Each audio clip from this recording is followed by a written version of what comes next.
दोस्तों, मैं हूं कमर चीमा और दोस्तों पाकिस्तान के जो पार्लियामेंट्री स्पेशल कमेटी कश्मीर है उसके जो चेयरमैन हैं शहरयार अफरीदी साहब जो कि मेंबर नेशनल असेंबली भी हैं, उनकी एक वीडियो और एक ऑडियो आई है जिसमें वो अपने ही पाकिस्तानियों को जो फ्रांस में उनको गालियां दे रहे हैं और वो बड़ा मुश्किल सी सिचुएशन है। पाकिस्तानी उनसे पूछते हैं कि आप बताएं, आप फ्रांस में आए हैं तो यहाँ पे क्या करेंगे।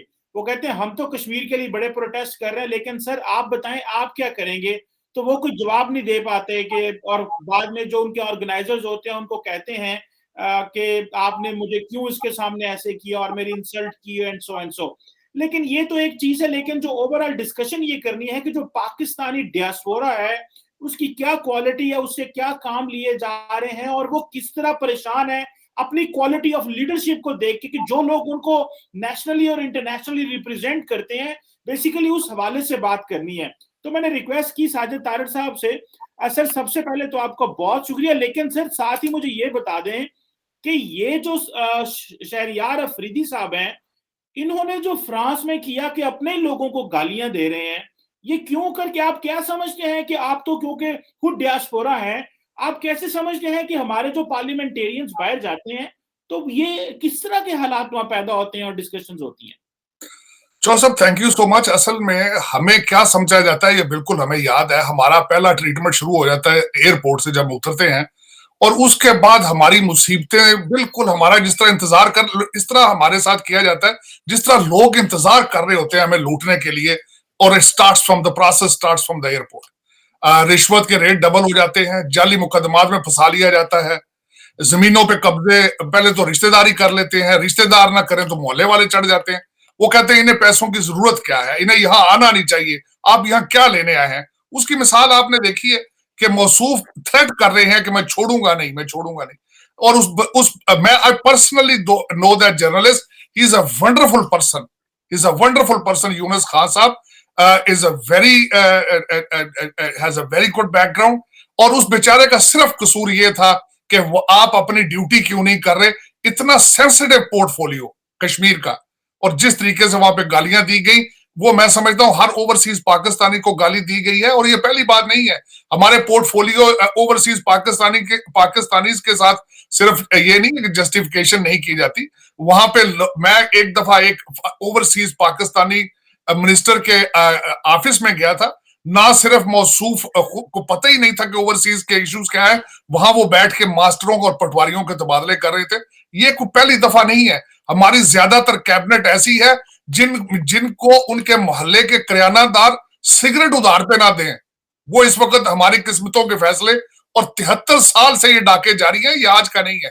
अब तो खैर तारड़ साहब एक सेकंड दीजिएगा, मैं वो ऑडियो कोई वीडियो चलाना चाहता हूँ ताकि व्यूअर्स को भी पता चल जाए।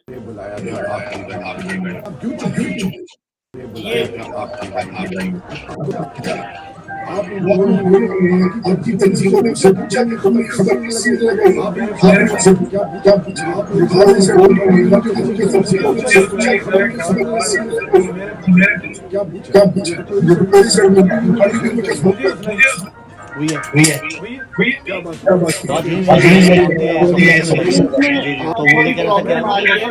लेकिन हम इसको ऐसे ही कंटिन्यू कर लेते हैं कि ये जो शहरयार अफरीदी साहब से उसने सवाल पूछ लिया और ये नाराज हो गए और कहे कि जी क्योंकि इनकी तैयारी नहीं थी। अब आप कश्मीर कमेटी के चेयरमैन हैं, लोग आपसे पूछेंगे वहां पे जी आप बताएं, और कहते हैं मेरे तो सर को दर्द हो रही है, मैं तो वैसे ही यहाँ पे आ गया था, तो मुझे अभी मैंने एम्बेसडर से पूछा है, मैंने उससे पूछा है। तो ये तो आपने कश्मीर इशू का मजाक नहीं बना दिया तारड़ साहब, इसको बजाय इसकी कि आप अच्छे तरीके से डिफेंड करें, आप अपना वहां मजाक बढ़ाते हैं और इस तरह बड़े हालों में पाकिस्तानी बैठे होते हैं जैसे एक मिनिस्टर आ गया, पता नहीं ये उनके कौन से मसले फ्रांस में बैठ के हल कर देगा। ये क्या सर हो रहा है ये? असल में मैंने ये बताना चाहूंगा कि हमारा डायस्पोरा बेचारा, एक तो पाकिस्तान आपने असल में अब ये देखें, हमारी हर गवर्नमेंट ने हमें सिर्फ एक एटीएम मशीन समझा है कि हम बाहर जाएं, मजदूरी करें, डॉलर भेजें और वो अपने बच्चों को डॉलर भेज दें। ये डॉलर को पाकिस्तान में नहीं रोके, ये यूरो जो हम भेज रहे हैं ये सारे उसी वक्त लौट के आपकी जो करप्शन अलायंस है, आपका एक जो पार्टी आपकी करप्ट जो 20-15-20 हजार लोग हैं, ये उनके बच्चों की ट्यूशन फीस है, उन बच्चों की प्रॉपर्टीज खरीदी जाती हैं, हमारे जो पैसे वापस जाते हैं। आप क्या समझते हैं इनसे हॉस्पिटल बन रहे हैं, इनसे स्कूल बन रहे हैं पाकिस्तान में? ये तो फौरन लौट, ये फौरन उसी दफा उसी वक्त फॉरेन एक्सचेंज फौरन वापस आ जाता है, लंदन पहुंच जाता है, दुबई के प्लाजे बनते हैं, यहाँ प्रॉपर्टियां ली जाती हैं। इनके साथ हमें सिर्फ एटीएम मशीनें बनाया इन लोगों ने, और इससे ज्यादा हमारी कोई वैल्यू नहीं है। आपको मैं बताना चाहूंगा, आज तक आपने देखा है कि भी आपका ओवरसीज पाकिस्तानी मिनिस्टर जो हो वो कभी कुछ दिन उसने मजदूरी की हो बाहर आके? उसे क्या पता है? मैं समझता हूं आप इस वक्त अपनी कैबिनेट देख लें, इन आपके कैबिनेट के जितने ज्यादातर मेंबर ऐसे हैं जो बीडी के इलेक्शन नहीं आज तक जीते, और उन्हें पता है दोबारा वो नहीं बनेंगे मिनिस्टर, दोबारा एमएनए भी नहीं बनेंगे।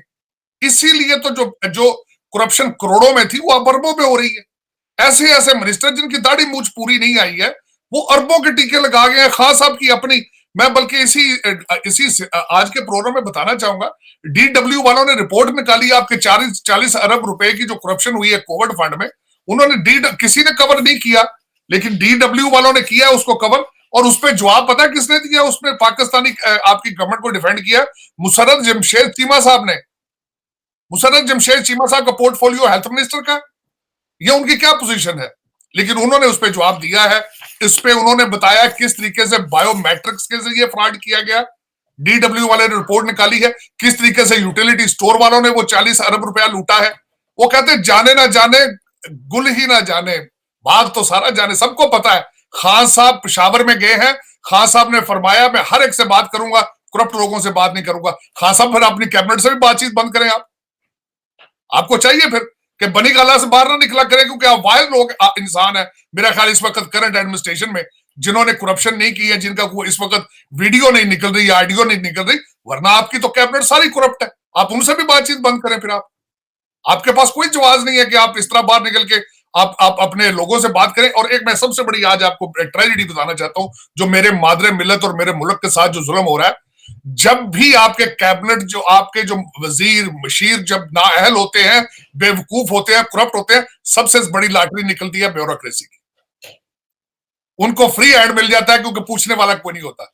नाअहल लोगों को, जिनको मैंने बताया आज तक कई बीडी मेंबर नहीं बने वो आज तक, और उन्हें पता है वापस नहीं आएंगे वो। उनको पीटीआई के टिकटों पे उनको मिले थे, उनको टिकटों पे वो जीते हैं, चाहे जिस तरह भी जीते हैं, लेकिन उनकी नाअहलियत की हालात आपको पता है। आप इन मौसूफ की बात कर रहे हैं, आपके जो माहौलियात वाले आए थे स्कॉटलैंड में, जावेद चौधरी साहब ने अपने आर्टिकल में लिखा कि 5 सीटें खाली थी, और वो अपनी फैमिली के साथ लेके वो अपना वो हनीमून पे थे वो सारे।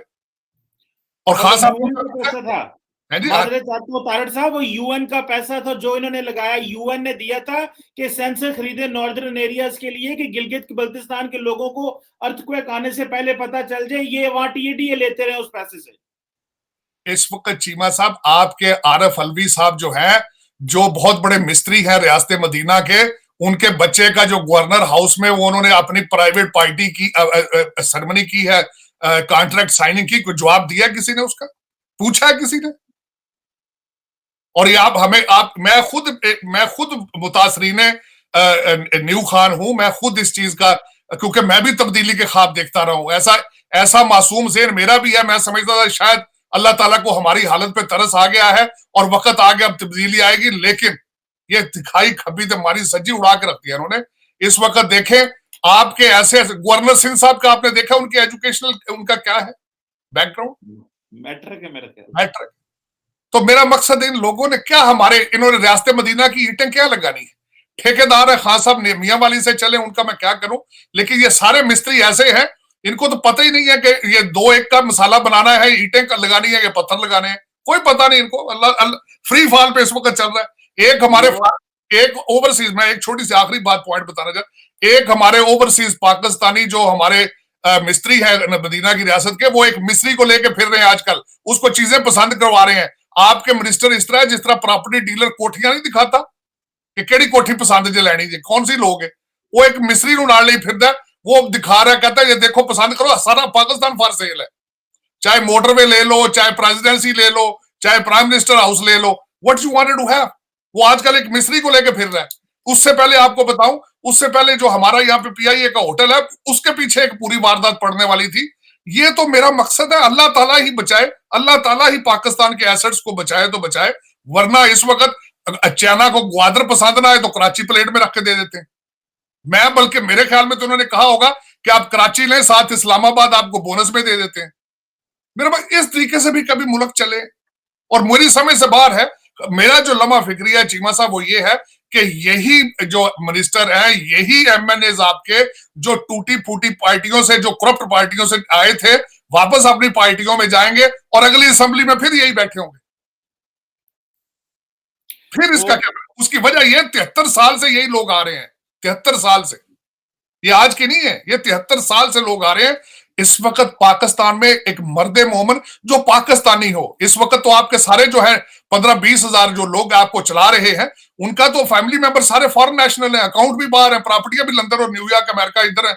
अल्लाह ताला आपको को पाकिस्तानी दे, मैं ये चाहता हूं, मेरी ख्वाहिश है, दुआ है, अल्लाह ताला आपको पाकिस्तान को पाकिस्तानी लीडर दे, मेरी ये ख्वाहिश है।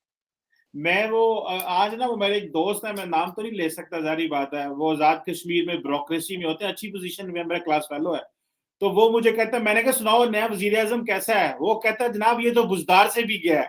कहता है एक तकरीब हो रही थी तो वहां चीफ सेक्रेटरी को काम दिए हुए थे, तो वो कह रहे थे इंशाल्लाह हम चीफ सेक्रेटरी की लीडरशिप में ये काम जो है ना वो करेंगे। चीफ सेक्रेटरी की लीडरशिप में देखें, आपके सिर्फ वहां नहीं है, आपकी कैबिनेट में 50 बुजदार बैठे हैं। खान साहब ने ये बड़ा अच्छा किया है कि मिनिस्टर ऐसे रखे हैं जो ना ब्यूरोक्रेसी को जवाब दे सकते हैं और ना खान साहब की बात को टाल सकते हैं।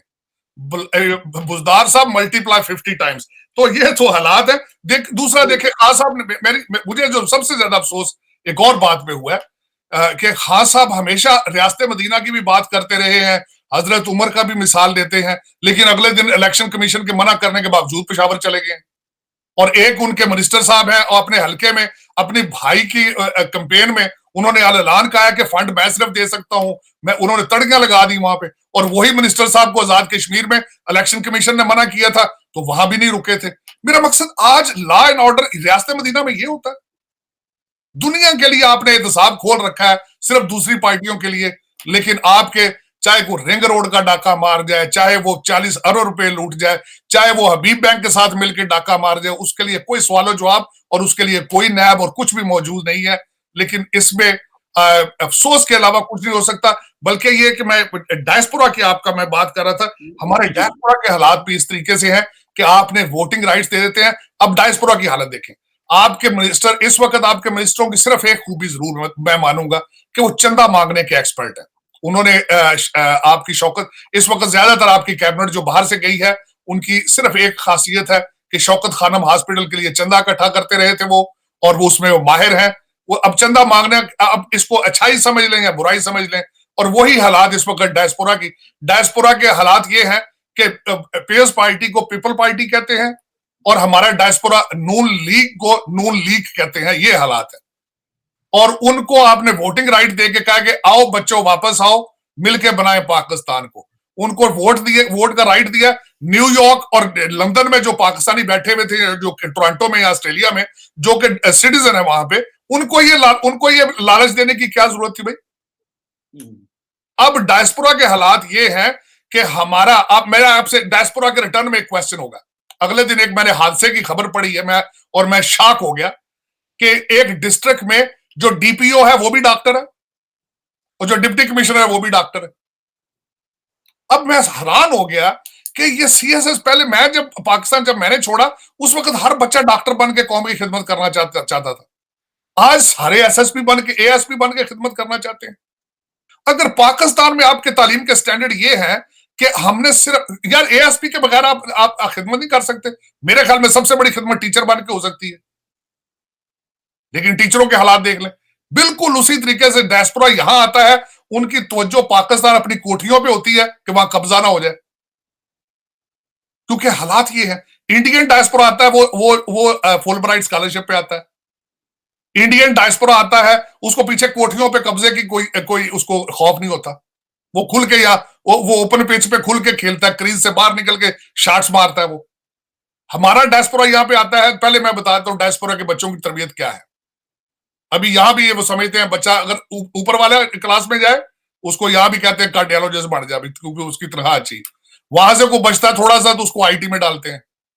आज तक मैंने किसी बंदे को ये नहीं देखा कि मेरा बच्चा प्रोफेसर बनेगा यहां पे अमेरिका में भी, या मेरा बच्चा वकील बनेगा, या मेरा बच्चा यहां पे पढ़ के पाकिस्तान सर्व करेगा, ये बताया ही नहीं जाता।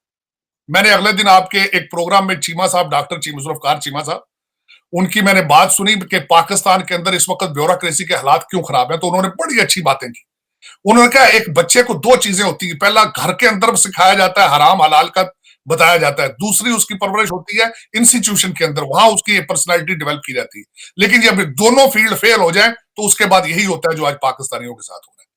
ना घर के अंदर उनको बताया जा रहा है हलाल हराम के बारे में, और जब उनको बताया जाए कि पैसा पैहा पैहा, बस पैहा, पैसे नहीं कहते पैहे, वो पैहे पैहे जो है उनके पीछे वो पड़ गई कौम सारी।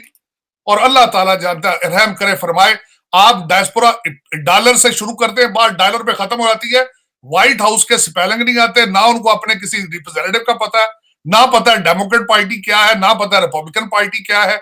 आप डायस्पोरा, मैं क्योंकि खुद पॉलिटिकल वर्कर हूं, मैंने मिन्नतें की है यहाँ हर स्पीच के अंदर कि यार खुदारा चाहे डेमोक्रेट बनो रिपब्लिकन बनो, अपना वोट रजिस्टर कराओ, अपनी प्रेजेंस फील कराओ। ये कहते हैं इलेक्शन, कहते हैं दिहाड़ी को त्रोड़ी है जी वोट पाने वास्ते, कहते सानू की फायदा वोट पाने। अब इसका कोई जवाब आया आपके पास? और कोई तरबियत नहीं। मैंने एक एम्बेसडर को कहा था यार मैं वॉलंटियर करूंगा, एम्बेसी के अंदर बच्चे इकट्ठे करो, मैं उनको पढ़ाया करूंगा, समर में एक हफ्ता रखो, कोई पॉलिटिकल समर कैंप किसी तरह का, या तुम उनको बुलाओ, मैं एक दो दिन आके उनको बताऊं कि how to start a political process. वो हसे अगो कहते जे छड्डो थर्ड सब तुसी केड़ी गल कर। तो ये असल में बात ये है चीमा साहब, बट ये जो आजकल आपके साथ पाकिस्तान में हो रहा है, जिस तरह पाकिस्तान अभी डेमोक्रेसी समिट में नहीं आया, आपके अंदर हालात जिस तरीके से चल रहे हैं, आगे अप हिल बैटल है, अफगानिस्तान आपके हाथ से निकल चुका है, और कई चीजें इस तरह की हो रही हैं, जिस तरह वो कहते हैं ना कि जो बॉक्सर खेलते हैं तो वो एक कहते हैं तौलिया फेंक दिया, आपने तौलिया फेंक दिया है। इस वक्त फ्री फॉल पे चल रहे हैं, ना डॉलर कंट्रोल में है, इंपोर्ट का पता है कि पराडो और आईफोन आ रहे हैं, लेकिन है मजाल किसी की कोई बात करे यार कि मैं पराडो पे पाबंदी लगा देता हूं 5 साल के लिए? है सवाल वाली बात? नहीं। को कहे आईफोन बंद कर दो, कोई लोकल ले लो, फोन ले लो, नहीं, क्योंकि वो आपकी अपर क्लास के पास पैसा इतना ज्यादा हो चुका है कि आप सोच नहीं सकते, और मिडिल क्लास खत्म होके फकीर बन चुकी है, गरीब हो चुकी है, और फकीर जो है वो सड़कों पे बैठे। इस वक्त अल्लाह ताला ये इस वक्त दुआए खैर ही हो सकती है, लेकिन 73 साल से दुआए खैर लोगों की नहीं सुनी जा रही। मैं हैरान होता हूं, मैं खुद जाके हरम शरीफ में बड़ी दफा दुआएं की पाकिस्तान के लिए, पता नहीं हमारे ऊपर क्या अजाब है, ना हमारी दुआएं सुनी जा रही हैं, ना इस वक्त बद दुआएं सुनी जा रही हैं। आप उस कौम का अंदाजा लगा लें जिनकी खुदा ताला दुआ भी सुनना छोड़ दे और बद दुआ भी ना सुने।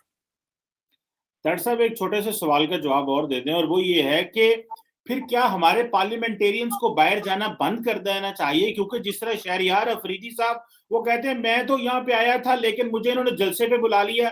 ये बाहर के मुल्क जाते हैं और जलसे करते हैं, जलसे का फिर ये क्योंकि उनको ये फंड मांगते हैं, चंदा मांगते हैं, लोग फिर इनसे उम्मीदें लगाते हैं। तो वो कह रहे हैं जो पाकिस्तानी डियास्पोरा बाहर कह रहे हैं हम तो कश्मीर कश्मीर करके थक गए हो। ये बताओ, हमें बताओ कि आपकी हमारे गोरे से क्या बात हो रही है, आपको हमारे मुल्क का गोरा क्या जवाब दे रहा है, इसके बाद हमारे लोग फिर क्या जवाब देते हैं अवाम को वहां पे? खान साहब अगर खान साहब ने बड़ी दफा तकरीरों में कहा कि मैं ऑक्सफोर्ड और कैम्ब्रिज का पढ़ा हूं, खान साहब अगर छोटी सी एक बात कर लेते, वरना मेरा तो एक नाक्से अकल आदमी हूं, मेरी क्या अकल होनी कि हर मिनिस्टर जब करोड़ों रुपया टैक्स पेयर्स का लेके बाहर जाता है, वापस आके एक वजीर आजम को रिपोर्ट पेश कर दे कि व्हाट वाज आपने क्या खोया क्या पाया। लेकिन उस बैती नंगा में सब नंगे हैं, इस अमाम में कोई पूछने वाला नहीं है, तो क्यों जवाब दें भाई? वो खाते खाते हैं यहाँ पे आके, वापसी पे गिफ्ट लेके पाकिस्तान चले जाते हैं, कोई परफॉर्मेंस नहीं है। आप समझते हैं अहलियत रखते हैं को परफॉर्म करने की?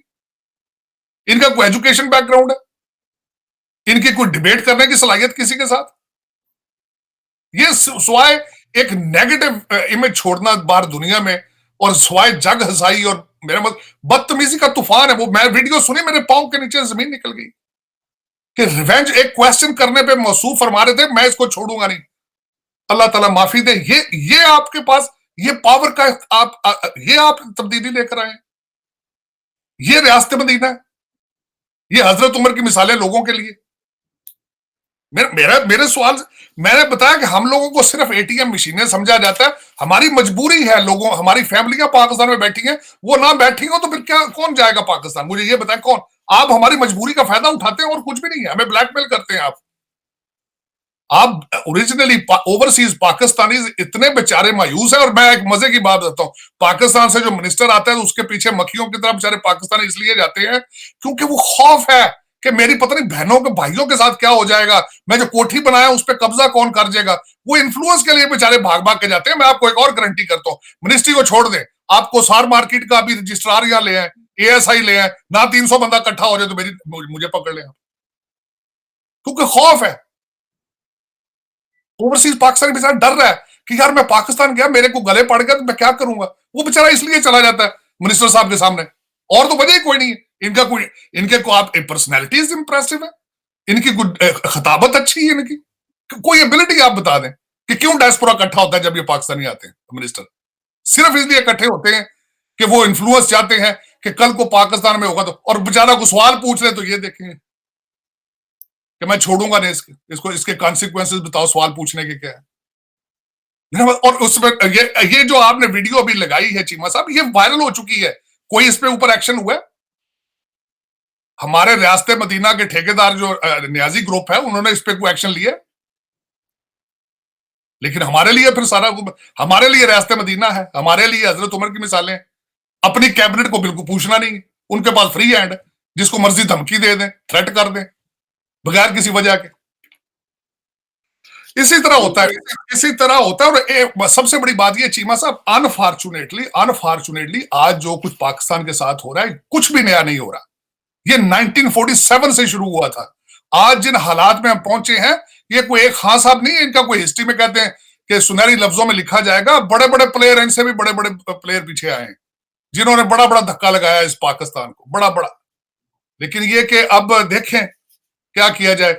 अब इस पे बिल्कुल सही है। बस तारड़ साहब, आज आपसे ये डिस्कस करना था कि ये जो हमारा डियास्पोरा है उसके मसले क्या हैं, और जो उनकी एक्सपेक्टेशन है पॉलिटिकल लीडरशिप से वो क्या है, और ये जो गैप है इसको कैसे फिल किया जा सकता है, या ये फिल होता हुआ नजर नहीं आ रहा। क्योंकि हर आए रोज पाकिस्तानी डियास्पोरा ये कंप्लेन कर रहा है कि हमसे ये पैसे ले जाते हैं और उस तरह डिलीवर नहीं कर पा रहे जिस तरह हमारी लीडरशिप को डिलीवर करना चाहिए। और एक्सपेक्टेशंस लोगों की बढ़ती जा रही हैं और डिलीवर ना होना जो है, जिसकी वजह से सिर्फ एक पोर्टल बना देना, प्राइम मिनिस्टर पोर्टल, कि उनके मसले हल हो जाएंगे, ये तो कोई सोल्यूशन नहीं है। जब तक एक प्रॉपर इंस्टीट्यूशनलाइज्ड अपरेटस ना हो, कैसे चीजें बेहतर हो। असल में चीमा साहब एक लास्ट चीज बताऊंगा मैं, जो सबसे ज्यादा जरूरी है वो आपके डिप्लोमेटिक मिशन है। अगर आपका डिप्लोमेटिक मिशन जो है वो कंस्ट्रक्टिव सोच रखता हो, वो डायस्पोरा को एजुकेट करना चाहता हो तो हो सकता है, एंगेज करना चाहे तो कर सकता है। लेकिन अगर सिर्फ इस वक्त हमारी एम्बेसियों में सिर्फ वेल्थी पाकिस्तानी जा सकते हैं अपना इन्फ्लुएंस इस्तेमाल करने के लिए, लोगों के गलत पासपोर्ट बनवाने के लिए, और क्राइटेरिया ये वेल्थी पाकिस्तानी एम्बेसडरों के खाने पकाते हैं, उनकी फैमिलियों के खाने पकाते हैं, और जो वहां पे अमला जाता है सारा सिफारशी आता है, वो आपके एमएनएज दूसरे ब्यूरोक्रेट्स के साले और बहनोई आते हैं, और वो समझते हैं वो आर इनविंसिबल क्योंकि सिफारिश पे आए होते हैं। उनका यहाँ पे डिप्लोमेटिक मिशन में डिप्लोमेसी प्रमोट करना नहीं है, वो सिर्फ अफसर बादशाह आते हैं। मैंने कई दफा देखा है 11-12 बजे आते हैं, सिगरेट चाय पीते घर चले जाते हैं। लेकिन ये इसको किसने करना है? देखें इस वक्त पाकिस्तान में अगर सोचा जाए, आपके आशिकाने रसूल बहुत ज्यादा है वहां, बहुत ज्यादा है, लेकिन खालिस दूध का गिलास नहीं मिल सकता पूरे पाकिस्तान में से, खालिस दवाई नहीं मिल सकती आपके पाकिस्तान में से। मिर्चों के साथ वो हालात खराब है, हर चीज में बेईमानी है, लेकिन ठीक किसने करनी थी? इसको लीडरशिप कहते हैं। लेकिन ये कि आपके डबल स्टैंडर्ड हो कि अपनी कैबिनेट के लिए आप नैब छुट्टी दे दें, अब बिल्कुल कि उनके लिए ऑर्डिनेंस बना के सारा कुछ कर लिया जाए, दूसरों लोगों के लिए हजरत उमर की मिसालें। जब आपके अपने डबल स्टैंडर्ड होंगे तो फिर किस तरह लोग आपको आइडियलाइज करेंगे? लीडरशिप किस तरह बनेगी? This is called sincere leadership. मैं बल्कि ये मेरी जो बात है बड़ी मानी खेज है, अल्लाह ताला पाकिस्तान को पाकिस्तानी लीडर दे। बिल्कुल ठीक, सही कह रहे हैं। अल्लाह ताला को पाकिस्तान लीडरशिप दे जो यहाँ के लोगों का दर्द रखता हो, ये ना हो कि अपनी हर चीज बाहर ट्रांसफर करने की सोच रहा हो। चीमा साहब अगर मेरी सब कुछ, मेरा मरना जीना पाकिस्तान के साथ हो तो मैं तभी पाकिस्तान के लिए फैसले करूंगा। लेकिन अगर मेरे बच्चे लंदन बैठे हैं, मेरी प्रॉपर्टी दुबई में है, न्यूयॉर्क में कैनेडियन, मेरी बीवी कैनेडियन सिटीजन है, तो मैं क्यों फैसले करूंगा पाकिस्तान के बारे में? और ये सिर्फ एक आपकी कैबिनेट नहीं है, इस वक्त आपके जो 15-20 हजार रूलिंग एलीट है, सबकी स्टोरी यही, सबकी स्टोरी यही। चले, अल्लाह ताला इनको हिदायत दे, जो कि मुश्किल नज़र आ रहा है। 3.5 साल तो इन्होंने ज़ाया कर दिए हैं, अभी 1.5 साल रह गए, देखते हैं पीछे क्या। उनको भी पता है हमारी पोज़ीशन खराब है। खान साहब मियाँ वाली गए हुए थे, उनको पता था मैंने यहीं से जीतना है, तो जो थोड़ी बहुत मैं इन्वेस्टमेंट कर दूँ, हल्के में पैसे ताकि लगा दूँ, ताकि लोग मुझे वोट कम से कम मियाँ वाली तो मुझे नाराज़ ना करे। एनी हाउ मैं चीमा साहब नजम सेठी साहब का एक आर्टिकल पढ़ रहा था। उन्होंने कहा था कि पोस्ट गवर्नमेंट प्रोसेस शुरू हो चुका है, शायद आप उसी की तरफ इशारा कर रहे हैं कि इस वक्त पोस्ट जो चीजें हैं उसके बारे में देखा जा रहा है। तभी आप बता रहे हैं कि मियाँ वाली भी जाना जरूरी था। उसके बाद नरेटिव है कि 1 पेज वालों ने मुझे जलील किया है, मुझे इंडिया के खिलाफ सजा दी गई है, इलेक्शन कमीशन। वो एक पूरा बड़ा सुनने वाला था। नजम सेठी साहब ने जिस तरह सारा कुछ इकट्ठा किया है कि मुझे डेफिनेटली नॉट की सजा दी गई है, वो सारा बड़ा सुनने वाला था। और हो सकता है कि मियाँ वाली जाना भी जो है उसी का पोस्ट गवर्नमेंट एक प्रोसेस का हिस्सा हो। चलें, लेट्स सी, देखते हैं आइंदा आने वाले दिनों में हमारे लिए क्या होता है। थैंक यू वेरी मच, तार से बहुत शुक्रिया sir. My pleasure, thank you.